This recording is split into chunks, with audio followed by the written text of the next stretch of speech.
Alright, by request I had a couple people asking me what exactly I ended up having to do to go through and fix the cab to bed alignment. And I'll show you a couple things that kind of make the process easier and what to look for as far as your cab actually being within alignment on the chassis itself. First thing I did was bring it into off-road 2 mode. Just makes it easier, gives you more clearance underneath. So raise you up, get you the extra couple inches underneath so you don't have to use a lift or actually put the truck on jack stands or anything like that. So that's the first thing I did with the air suspension. I do the same thing with my oil changes. Just, again, like I said, makes life easy. Gives you more clearance to crawl around underneath. So now that I did that, I'll shut the truck off, and I'll show you. Next thing I'll show you is what to look for in the alignment for the cab to the bed. Like I mentioned, I just wanted to show you exactly kind of what to look for. One of the biggest things, especially if you've got the chrome bumper, the bumper itself is actually mounted to the frame, and your cab or your fender, this whole area here, this is all mounted to the actual to the cab itself. So from here all the way back into your fenders, your doors, that's all connected into your cab. The bumper itself, that's mounted separately to the frame. The bumper doesn't have any adjustment in it. All the adjustment comes from here on back. So the first thing to look for is the alignment here. The actual cab portion, or where your fenders come down, will slightly overlap the chrome bumper. And you see here, like I said, just very slightly overlaps. Come over to this side, same deal, just barely slightly overlaps. Next thing to look for is all the way back here. Your cab should slightly overlap onto your bed. And if you look here, again, you have a slight overlap from the cab back to the bed. That way the bed's, basically in the slipstream as far as air goes when you're going down the highway. And again, just a slight overlap. And everything should be equal from left to right. You shouldn't have anything sticking out more so on one side than the other. For everybody that just ran out and looked at their trucks and decided that it's actually out of alignment, the biggest thing you're going to have to do is actually crawl underneath your truck, and you're going to have these mounting points. There's actually 8 of them on the truck. You've got one up at the very front of the cab, one in the center of the cab, and one all the way at the very back of the cab. Then you have 2 that crawl out here that are actually underneath the front bumper.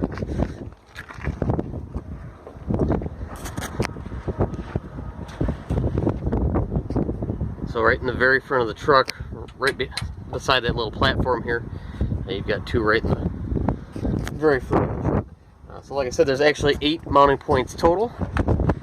And to adjust the cab, you actually have to go through, it's an 18mm bolt, loosen every single one of these things.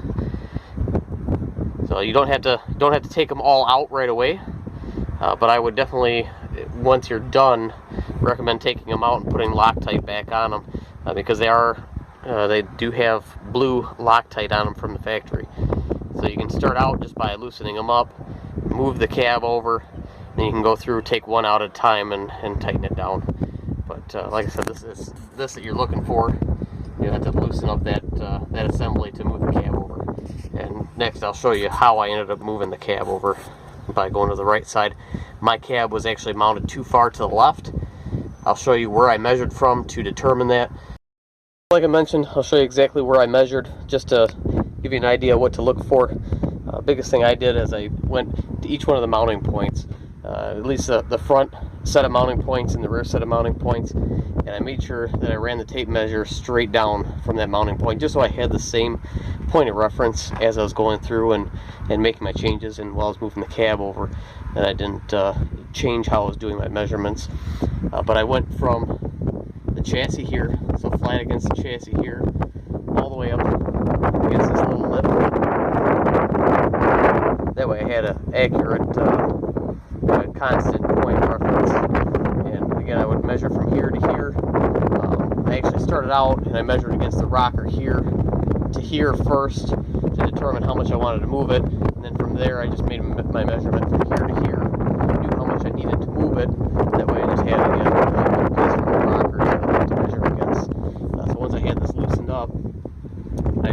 I did the measurements here in the front. I did the measurements. I roll back here against this rear mounting point here. This is the most rear mounting point of the cab. Straight down from here to here against the frame. And again, I made sure that I was going to square it up so that not only was the cab going to be measured properly left to right for the total width, but then also the front wasn't skewed compared to the rear. Because actually the front of my cab was close, the rear of my cab was actually off by quite a bit. So then, once I got those measurements, I used a small bottle jack, and again, you only have about 12 inches in between the frame rail and the rocker to deal with. So I used a small bottle jack up against, and I used a 2x4 that I cut down. And I had about a 2-foot wide piece of 2x4 to help spread the load against this rocker here. And I ran the bottle jack against the frame here to that 2x4 in the rocker. And as long as you have everything loose, it actually doesn't take a whole lot of force to move over. If I had my truck up on a lift, I probably just would have used that 2x4 as a lever and moved it over.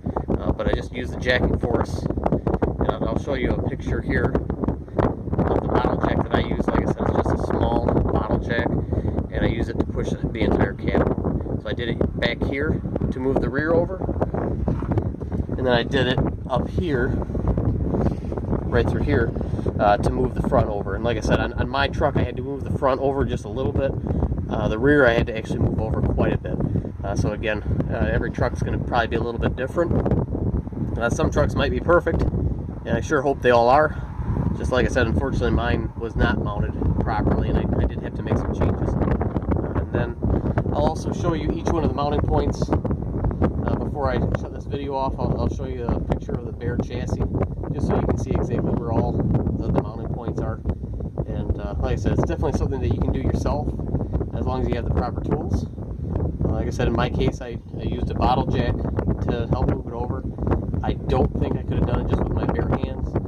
Again, just because the cab does weigh quite a bit, and I'd hate to push against the outside of the fenders to try to move it over and end up denting something in. So again, it's definitely something that you can do if you're under warranty. By all means, have the dealership do it. The only reason I did it myself is I really didn't want to end up driving a minivan for 3 days while the dealership took my truck. So that's about it. Like I said, it's pretty quick and easy. I think the total time that it took me in between doing the measurements and loosening everything, like I said, I went through and I put Loctite on all the mounting points after the fact, just to make sure that they weren't going to back out. Once you have them tightened down, it's, I believe, 75 foot-pounds on each one of these bolts to make sure that, again, they don't back out. Like I said, I used the blue Loctite on it. But in total, it probably took me maybe 45 minutes. So it's not an entire day project. It was pretty straightforward and easy. And like I said, I just figured I'd show you this to see if I can help anybody. So hope it helps. If you have any questions, leave a comment on the video here, and I'll get back to you.